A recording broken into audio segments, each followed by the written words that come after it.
अस्सलामुअलैकुम। एक दफ़ा फिर वंडर क्योर होम्योपैथिक ट्रीटमेंट में खुश आमदेद। आज हम जिस मर्ज़ को जिस डिज़ीज़ को स्टडी करेंगे वो है कॉन्स्टिपेशन यानी कि कब्ज़। कब्ज़ की वजूहात क्या है, ये क्यों होता है और इसके लिए बेस्ट होम्योपैथिक मेडिसन कौन सी होगी, वो इस वीडियो के आखिर में हम आपको बताएंगे। हम इसको स्टडी करते हैं। Slow and infrequent movements of bowls यानी कि आंतों का आहिस्ता और नामुकम्मल हरकत जो है वो कब्ज़ पैदा करती है।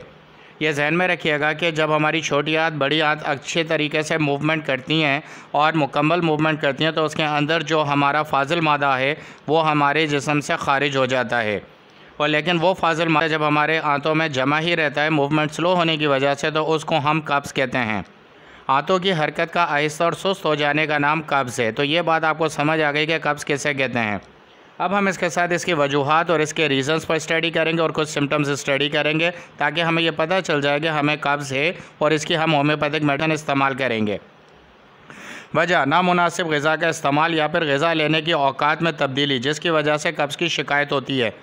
बेवक्त का खाना खाना यानी कि दोपहर का खाना शाम 4 बजे खाना और रात का खाना रात 12 बजे खाना और नाश्ता ना करना, कभी कर लेना, ये बहुत बड़ी वजह है हमें कब्ज़ होने की, क्योंकि हमारा स्टमक डिस्टर्ब हो जाता है और एक खाने से दूसरे खाने के दरमियान का जो वक्फ़ा है वो बदलता रहता है, जिसकी वजह से उसकी मूवमेंट और उसकी डाइजेस्टिव प्रॉपर्टीज़ के अंदर फ़र्क आता है। ये सबसे पहली बुनियादी वजह है। अगर आप अपने खाने की टाइमिंग सेट कर लें तो आपका 90% कब्ज़ वैसे ही सही हो जाएगा। दूसरी वजह है कि ऐसी ग़िज़ा जिसमें फ़ाइबर की मिकदार बहुत कम होती है। फ़ाइबर सेल्स हमारी आंतों को मूवमेंट करने में सबसे ज़्यादा ताकत फ़राहम करते हैं और फ़ाइबर सेल हमें सबसे ज़्यादा दलिया यानी गंदम के दलिए के अंदर मिलते हैं जो कि हम इस्तेमाल नहीं करते। ये भी एक वजह होती है कब्ज़ के होने की, मूवमेंट आंतों की स्लो करने की। फिर एक वजह है पानी का ज़्यादा इस्तेमाल नहीं करना। ये एक सबसे बड़ी वजह है जिसकी वजह से हम कब्ज़ का शिकार होते हैं। मज़ीद वजूहात में यह कि वर्जिश का नहीं करना या फिर बहुत ही कम करना। आज की आरामदेह ज़िंदगी में हर जगह जाने के लिए बाइक, गाड़ी और घर के अंदर एक आरामदेह ज़िंदगी गुजारने का इंसान आदी हो चुका है। वर्जिश वो नहीं करता जिसकी वजह से आंतों को हरकत नहीं मिलती और कब्ज़ की शिकायत रहती है। ज़्यादा वक्त बैठकर आराम करने वाली ज़िंदगी गुजारना। ऑफिस में भी सिटिंग जॉब होती है और घर में भी आरामदेह ज़िंदगी है और आने जाने के लिए भी हम गाड़ियों का इस्तेमाल करते हैं। आज के दौर में ये सबसे बड़ी वजह है कब्ज़ की शिकायत होने की। मज़ीद शिकायत यह है कि मज़ीद सिम्टम में हम देखते हैं कि दूध और पनीर की बनी हुई चीज़ों का ज़्यादा इस्तेमाल करना। मीठे के अंदर और बाकी चीज़ों के अंदर, बेकरी आइटम्स के अंदर हम बहुत ज़्यादा इन दो चीज़ों का इस्तेमाल करते हैं। ये भी एक वजह बनती है हमारे कब्ज़ की। और फिर एक और वजह है कि चिकनाई वाली ग़िज़ा का ज़्यादा इस्तेमाल करना, जैसे हम होटलिंग करते हैं, कढ़ाई खाते हैं और बहुत सारी दूसरी भी चिकनाई वाली चीज़ों का इस्तेमाल करें। आजकल के दौर में घर में फ्राइज़ यानी चिप्स का इस्तेमाल कॉमन हो चुका है। ये एक वजह बनती है कॉन्स्टिपेशन की।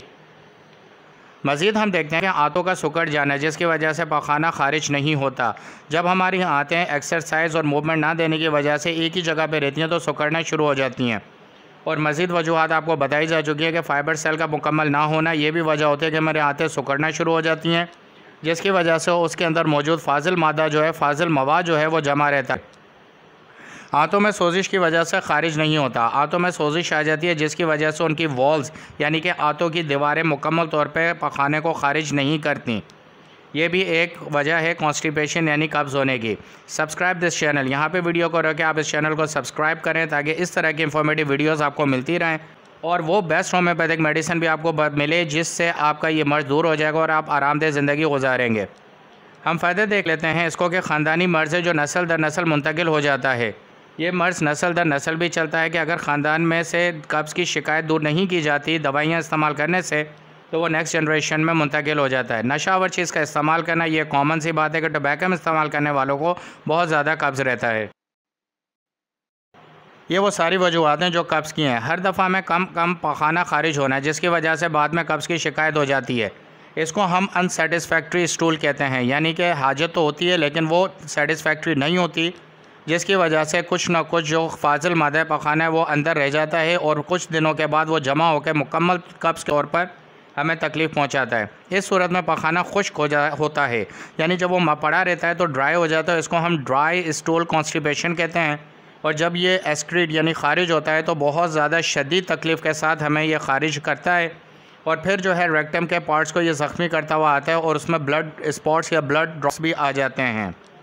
हाजत होती है मगर तसली बख्श पखाना नहीं होता है। इसको हम डिस्कस कर चुके हैं। पेट फूला और भरा भरा रहता है ये डेफिनेटली सी बात है कि जब कब्ज़ रहेगा और मादा फाजिल मादा यानी कि पखाना जिस्म से ख़ारिज नहीं होगा तो हमारा पेट फूला भी रहता है और भरा भरा भी रहता है, जिससे हमारी भूख भी मुतासर होती है, जिससे हमारी मूवमेंट भी मुतासर होती है और जिससे हमारी बाकी एक्टिविटीज़ को बहुत ज़्यादा नुकसान होता है।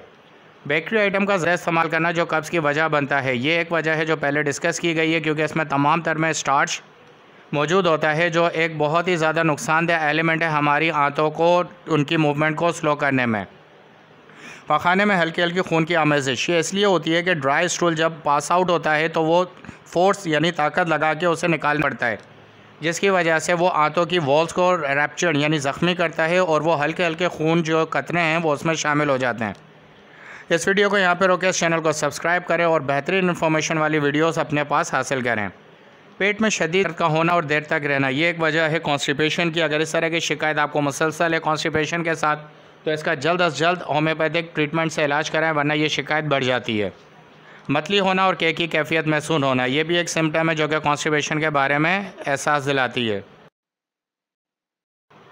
सीने में जलन की शिकायत भी कब्ज़ की वजह से होती हैं। ये तमाम तर सिम्टम्स जो हमने आपसे डिस्कस किए हैं, ये एक ऐसा मर्ज़ है कि जो आपके पूरे जिस्म को मुतासर कर देता है, जिसमें सीने की जलन, पेट में दर्द और मुंह में गंदे पानी का अखराज होता रहता है, यानी कि मुंह में गंदा पानी आना। इन तमाम तर चीज़ों से अगर आप बचना चाहते हैं तो आपको जो मेडिसिन इस वीडियो के आखिर में बताई जा रही है, तरीक़ाकार बताया जा रहा है, उसके मुताबिक इस्तेमाल करें और शिफा हासिल करें। इन तमाम अलामात जो के ऊपर बयान की गई हैं, इन सब से निजात हासिल करने के लिए आपको बेहतरीन होम्योपैथिक दवा की ज़रूरत है। जो दवा बताई जा रही है इसका मुसलसल इस्तेमाल आपको दायमी कब्ज़ से निजात दिलाता है। अब हमने वो मेडिसिन इस्तेमाल करनी है। इसमें नंबर 1 है नक्स वोमिका, नंबर 2 है नेट्राम्योर और नंबर 3 है ब्राइनिया। इन तीनों दवाइयों को आपने 200 पावर पोटेंसी यानी 200 की ताकत में ख़रीद लेना है और तरीका इस्तेमाल यह है कि 10 कतरे फ़ी खुराक आधा कप पानी में डालकर सुबह, दोपहर, शाम को इस्तेमाल करें। यानी कि नक्स वोमिका नंबर 1 सुबह में, नेट्राम्योर नंबर 2 जो है वो दोपहर में और ब्राइनिया तीसरी दवा जो है वो शाम में आपने आधा कप उबले हुए पानी में 10 कतरे डालकर इस्तेमाल करना है। इन अद्वियात को आपने तकरीबन 1 माह तक इस्तेमाल करना है और मज़ीद फिर अपनी सिम्टम्स बताने के लिए आप डॉक्टर से व्हाट्सअप नंबर पर जो कि आखिर में दिया जा रहा है रब्ता कर सकते हैं अपने वॉइस मैसेज और टेक्स्ट मैसेज के ज़रिए। इस नंबर पे आप रब्ता कर सकते हैं। अगर ये वीडियो आपको पसंद आई तो शेयर करें और इसमें बताई जाने वाली मेडिसिन को इस्तेमाल करें। इन तमाम तर सिम्टम को अपने से दूर करें, एक अच्छी सेहतमंद और खुशहाल ज़िंदगी गुजारें और कब्ज़ से आज़ाद रहकर अपनी ज़िंदगी को बेहतरीन बनाएँ। अगली वीडियो तक अल्लाह हाफ़िज़।